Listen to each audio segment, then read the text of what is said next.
Kanina nagkomento ang dating beauty queen actress na si Dindy Gallardo tungkol sa kasong isinampa niya sa isang comic book writer at sa girlfriend nito sa Amerika. Dahil yan sa umano'y diskriminasyon at di makataong pagtrato sa kanya. Naispatan si Dindy sa screening ng isang Pinoy movie sa New York. Balitang hatid ni Lars Santiago, exclusive.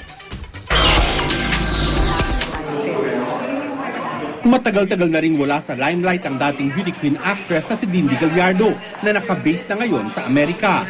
Naispatan namin si Dindy sa screening ng Pinoy movie na Haruo sa International Film Festival Manhattan sa New York. Nagbigay ng suporta sa pelikula si Dindy.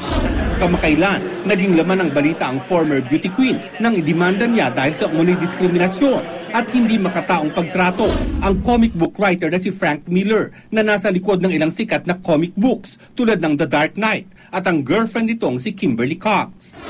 Dahil umuusad na ang kaso, hindi maaaring magbigay ng anumang pahayag si Dindy tungkol dito.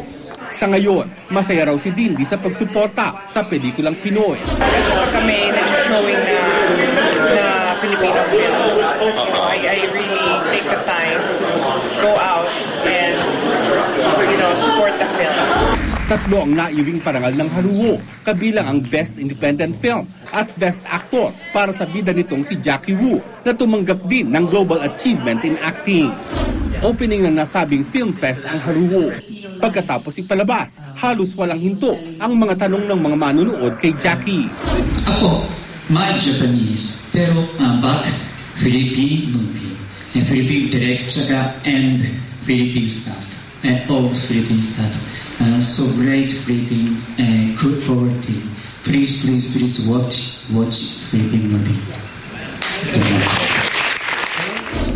Nakasama rin ni Jackie sina Dindy, Samantha at Beth Tamayo na nakabase na rin sa New York at doon nabuo ang plano na magsama-sama sila sa isang pelikulang tukunan sa New York.